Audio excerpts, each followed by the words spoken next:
Welcome to coding OTT chapter 6 है ये CSS language का। अगर आप चैनल पे नए हो सब्सक्राइब करके ज़रूर बेल आइकन को हिट कीजिएगा, शेयर कीजिए अपने फ्रेंड्स में चैनल को। अगर कोई क्वेरी या क्वेश्चन है तो कमेंट ज़रूर कीजिए और वीडियो को ज़रूर लाइक कीजिए। इससे पहले जो आपने पढ़ा है उसी के आधार पे इस वीडियो में हम कुछ इंटरेस्टिंग सा डिज़ाइन पैटर्न को फॉलो करेंगे CSS लैंग्वेज के शब्दों में। देखिए, मैं हेडर के नाम से एक सेमेंटिक एलिमेंट को शुरू करके ऐसे बंद करता हूँ। आप जानते होंगे ऑलरेडी, अगर आपने मुझसे HTML पढ़ा है तो सेमेंटिक एलिमेंट क्या होता है। जनरली एक ऐसा टैग होता है सेमेंटिक एलिमेंट जो दर्शाता है कि वो किस काम के लिए है। हेडर क्या दर्शाता है कि वो हेडर के लिए है। अभी अगर आप सेव करके रन करोगे तो आपको कुछ भी नहीं दिखेगा, क्योंकि सेमेंटिक एलिमेंट्स बिना डिज़ाइन का विजिबल नहीं होता है। तो इसको अगर हम डिज़ाइन कर दे तो ये दिखना शुरू हो जाएगा। डिज़ाइन करने के लिए आप क्या करोगे, स्टाइल टैग को शुरू करके बंद करोगे। हेडर की सहायता से हेडर टैग को सेलेक्ट कर लीजिए। विड्थ का वैल्यू मैंने सेट कर दिया 100%। तो क्या होगा, जितना स्क्रीन का विड्थ है उतना विड्थ में आपका हेडर टैग का डिज़ाइन आ जाएगा। सेमीकोलन से सेपरेट कीजिए। हाइट का वैल्यू सेट कर दीजिए 250 पिक्सल। इसके बाद बैकग्राउंड हाइफन कलर प्रॉपर्टी का इस्तेमाल कीजिए। मैं कोई हेक्स कोड दे देता हूँ अच्छा सा। तो मैं यहाँ जाता हूँ इस टूल के पास। ऑलरेडी आपको पता होगा, शुरू से आप पढ़ते आ रहे हो, कई बार इस टूल का प्रैक्टिस मैंने आपसे करवाया है। ये रहा हेक्स कोड, इसको पेस्ट कर दीजिए। यहाँ हैश का सिंबल जरूर दे दीजिएगा। सेव करके रन कीजिए। आ गया। नोटिस कीजिए आपको साइड में स्पेस दिखा, लेफ्ट राइट टॉप बॉटम।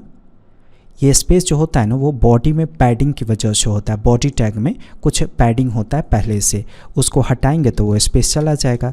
तो बॉडी टैग को सेलेक्ट कर लीजिए हेडर से पहले, क्योंकि देखिए हेडर से पहले आपने बॉडी टैग को शुरू करके बंद किया तो हेडर से पहले ही सेलेक्ट करेंगे। लेकिन ऐसा कोई रूल नहीं है, हेडर के बाद भी सेलेक्ट कर सकते थे। पैडिंग का वैल्यू 0 कर दीजिए, मार्जिन का वैल्यू 0 कर दीजिए। अगर आप ऐसा करोगे तो बॉडी टैग में जो जगह आपको दिख रहा था ना चारों साइड से, वो नहीं दिखेगा। ये देखिए, ये आप HTML में नहीं कर सकते थे, ये सिर्फ आप CSS में कर सकते हो। अब इसके अंदर कुछ लिखते हैं। हेडर के अंदर ये जो हेडर है इसमें H1 का इस्तेमाल कीजिए। यहाँ पे मैं ऐसे राइट कर देता हूँ codingott.com।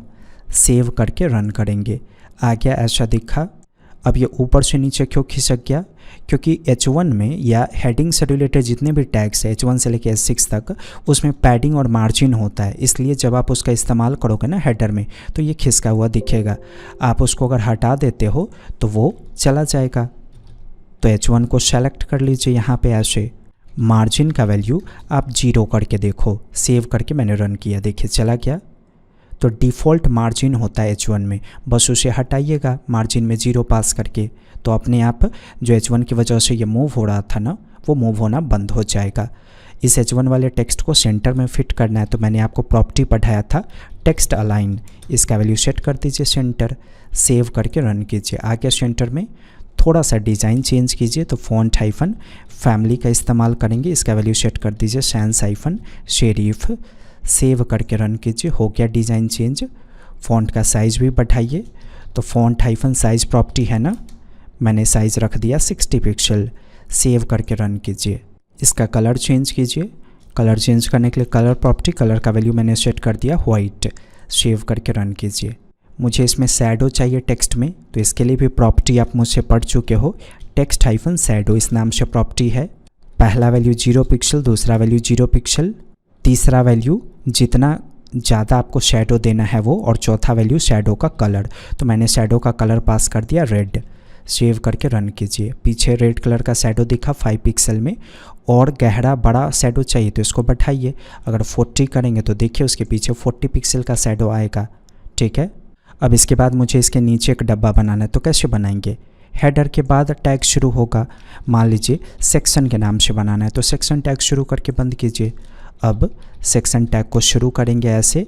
विड्थ का वैल्यू मैं दे देता हूँ 80%। ठीक है। हाइट का इस्तेमाल किया मैंने, हाइट दे देता हूँ 400 पिक्सल। इसको दिखाना है मुझे, इसलिए बैकग्राउंड हाइफन कलर, इसका वैल्यू सेट कर देता हूँ ब्लू। सेव करके रन कीजिए। आ गया। मुझे इसे बाएं से खिसकाना है इधर की ओर। तो आपको बताया गया था कि अगर आपको बाएं की दिशा से खिसकाना है तो मार्जिन लेफ़्ट। मैंने 50 पिक्सल मूव किया, तो अभी देखिए ब्लू वाला डब्बा इधर से 50 पिक्सल मूव होगा, और मूव कीजिए जिससे ये बीच में आ जाए।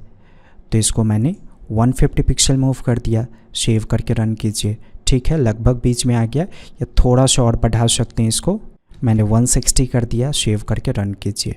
ओके, मुझे इसका कॉर्नर गोला करना है। कैसे होगा? बॉर्डर रेडियस प्रॉपर्टी पढ़ाया गया था ना आपको, तो यूज़ कीजिए border radius, border hyphen radius. इसका वैल्यू मैंने सेट कर दिया 40 पिक्सल। तो चारों कॉर्नर इसका 40 पिक्सल गोला हो जाएगा। रन कीजिए, देखिए हो गया। कुछ लिखिए इसके बीच में। तो ये जो सेक्शन है ना, इसके बीच में मैंने H1 का इस्तेमाल किया। यहाँ पे राइट कर देता हूँ CSS लैंग्वेज। देखिएगा क्या प्रॉब्लम आएगा। सेव करके मैंने रन किया। नोटिस कीजिए जो डिज़ाइन इसमें लागू हुआ था सेम डिज़ाइन इसमें लागू हो गया। ऐसा इसलिए क्योंकि ये भी H1 से है, ये भी H1 से है, और आपने H1 को सेलेक्ट करके डिज़ाइन किया हुआ है। तो इसका मतलब आपके पेज में जहाँ जहाँ H1 होगा सब में ऐसा ही डिज़ाइन दिखेगा। आप दोनों को अलग अलग दिखाना चाहते हो तो दोनों में अलग अलग ID या क्लास का वैल्यू दे दीजिए। ऑलरेडी आप पढ़ चुके हो, तो मैं ID का वैल्यू दे देता हूँ। इसमें मैंने डिफ़ाइन कर दिया हेडर हाइफन टाइटल, और इसमें ID का वैल्यू दे देता हूँ सेक्शन हाइफन टाइटल। अब देखिए, अब इस H1 को यहाँ से हटाइए। आप कैसे सेलेक्ट करोगे इसको? ऐसे, हेडर हाइफन टाइटल की सहायता से। तो ऐसा करने से क्या होगा, अब वैसा ही एलिमेंट डिज़ाइन होगा जिसमें ID का वैल्यू हेडर हाइफन टाइटल होगा। समझ गए? सेव करके रन कीजिए। नोटिस कीजिए इसमें हेडर हाइफन टाइटल डिफाइंड है ID का वैल्यू, तो सिर्फ इसी पे डिज़ाइन का फ़र्क पड़ा, इस पे फ़र्क नहीं पड़ा। अगर आपको इस पे फ़र्क चाहिए तो क्या करना होगा, इसके लिए अलग डिज़ाइन करना होगा। तो मैं यहाँ पे सेलेक्ट कर लेता हूँ सेक्शन हाइफन टाइटल को। तो सेक्शन टाइटल किस में डिफाइंड है? इसमें, ये जो CSS लैंग्वेज रिटर्न है ना उसमें। फॉन्ट हाइफन साइज, इसका वैल्यू मैंने दे दिया 80 पिक्सल। कलर का वैल्यू मैं दे देता हूँ वाइट। इसके बाद फॉन्ट हाइफन फैमिली, इसका वैल्यू मैं सेट कर देता हूँ सैंस हाइफन शेरीफ। और टेक्स्ट हाइफन अलाइन का वैल्यू सेट कर दीजिए सेंटर। सेव करके रन कीजिए। यहाँ देखिए हो गया डिज़ाइन। लेकिन देखिए ये डब्बा ऊपर से मूव हो गया, ऐसा क्यों? H1 में मार्जिन होता है ना, ये भी तो आपने H1 से लिखा है। इसका मार्जिन हटाइएगा तभी तो सेक्शन मूव होना बंद होगा। तो मार्जिन प्रॉपर्टी का वैल्यू 0। रन कीजिए। देखिए सेक्शन जो मूव हुआ था इस H1 की वजह से वो चला गया। मुझे लगता है समझ में आया होगा कॉन्सेप्ट। लाइक कर दीजिएगा, शेयर कीजिए। कल शाम 7 बजे रेडी रहिएगा अगले वीडियो के लिए। अगर आपकी कोई क्वेश्चन है तो पूछिए ज़रूर कमेंट सेक्शन में। कोडिंग OTT पे वापस आने के लिए आपका धन्यवाद।